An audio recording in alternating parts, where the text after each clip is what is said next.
अगर आप अपने बेटे को पढ़ा लिखा के केवल इस काबिल बनाना चाहते हैं कि वो नौकरी पा जाए, और ये भी आप सोच रहे हैं कि वो नौकरी पा जाएगा तो उसकी ज़िंदगी बहुत शानदार हो जाएगी, तो आज आपको ये वीडियो देखनी चाहिए।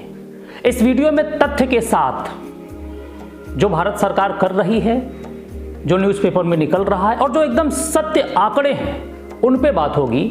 और मुझे लगता है कि आप अपना भविष्य और अपने बच्चों का भविष्य सुरक्षित करना चाहते हैं तो आपको ये वीडियो जरूर देखनी चाहिए। नमस्कार, बहुत बहुत स्वागत है आप सभी लोगों का आज के इस वीडियो में। आप बेटे को बीटेक करा रहे हो, एमटेक करा रहे हैं, एमबीए करा रहे हैं, ग्रेजुएशन करा रहे हैं, किसी चीज़ की तैयारी करा रहे हैं, अच्छी बात है, पढ़ाइए। लेकिन केवल इसलिए मत पढ़ाइए कि वो नौकरी करेगा, इसलिए पढ़ाइए कि उसका माइंडसेट अमीरों का हो। इसलिए पढ़ाइए कि जो जानकारी वो इकट्ठा कर रहा है उस जानकारी के दम पे कुछ अच्छा और बड़ा करे, वो किसी के यहाँ 20, 25, 50 हज़ार की नौकरी न करे। इसलिए आप उसको पढ़ाइए कि वो इतना बड़ा आदमी बने कि वो उदारता के साथ साथ समाज के लिए भी बहुत कुछ कर सके। लेकिन अगर आप केवल इसलिए पढ़ा रहे हैं कि वो नौकरी करेगा, तो नौकरी की जो स्थिति है वो मैं आज आपको बताने जा रहा हूं। मैं प्रमाण के साथ बताऊंगा आपको। अभी 2 साल लॉकडाउन लगा कोरोना की वजह से, तो बहुत सारी आपत्ति और विपत्ति आ गई।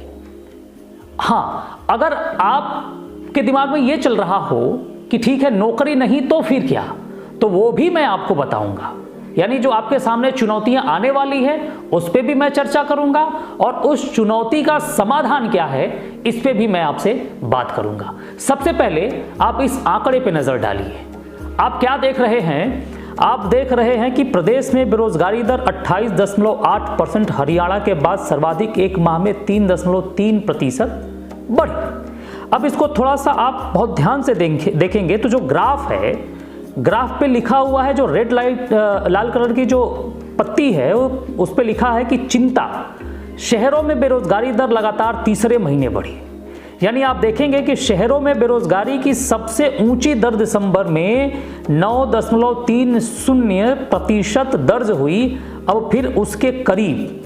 अब अगर आप राज्य वाइज देखेंगे, स्टेट वाइज देखेंगे, तो आपको लगेगा कि हरियाणा में 34.5%, राजस्थान में 28.8%, बिहार में 21.1%, JNK में 15.6%, गोवा में 15.5%, हिमाचल प्रदेश में 0.2%, छत्तीसगढ़ में 0.6%, असम में 1.2%, ओडिशा में 1.5%, गुजरात में 1.6%। यानी आप देख रहे हैं कि देश की जो बढ़ती बेरोजगारी की दरें हैं वो 7.83% हैं, जिनमें से कि शहर में सबसे ज़्यादा लोग बेरोजगार हो रहे हैं 9.2% के करीब, और ग्रामीण क्षेत्रों में 7.18% के करीब। आप या तो शहर से आते होंगे या तो आप ग्रामीण से आते होंगे। यानी कि देखा जाए तो आप भारत से ही आते हैं, और भारत में भी बेरोजगारी दर बढ़ी है। और अगर आप ये सोच रहे हैं कि कोई भी सरकार आके ढेर सारी नौकरी दे देगी जिससे कि आपका बच्चा 25-30 हज़ार रुपए की नौकरी करने लगेगा, तो इस गलतफहमी से आप बाहर निकलिए। क्योंकि भारत सरकार स्किल इंडिया के साथ साथ आत्मनिर्भर भारत के साथ साथ और भी सारी चीज़ों पे फोकस कर रही है कि अब नौकरी से थोड़ा सा विमुख होइए। बहुत हो चुकी नौकरी। यानी कि अगर आप केवल नौकरी की सोच रहे हैं अपने बेटे की, तो बेटे की नौकरी सोचने से पहले अगर आप नौकरी करते हैं तो ये सोचिए कि आपकी नौकरी सुरक्षित रहेगी, कि आप बेटे को नौकरी लायक बना पाएंगे। बहुत भाग्यशाली हैं कि लॉकडाउन में भी आपकी नौकरी नहीं है और आप कर भी रहे हैं। पहले गवर्नमेंट जॉब में बड़ा आराम होता था, लेकिन अब गवर्नमेंट जॉब वाले भी कह रहे हैं कि भैया वही स्थिति हो गई जो प्राइवेट वालों की है। तो ये एक सबसे बड़ी चुनौती आपके सामने आ रही है। अब इसका समाधान क्या है? इसका समाधान है डायरेक्ट सेलिंग मेथड, जिसको मल्टी लेवल मार्केटिंग भी बोलते हैं, और आम बोल चाल में उसको नेटवर्क मार्केटिंग भी बोलते हैं। कुछ बुद्धिजीवी लोग उसको फ्रॉड भी कहते हैं। वो उनकी अपनी विशेषता है, क्योंकि वो वैसे लोग किसी भी अवसर को तुरंत नहीं पहचानते हैं, वो बहुत समय गंवाने के बाद उनको समझ में आता है कि ये अवसर है।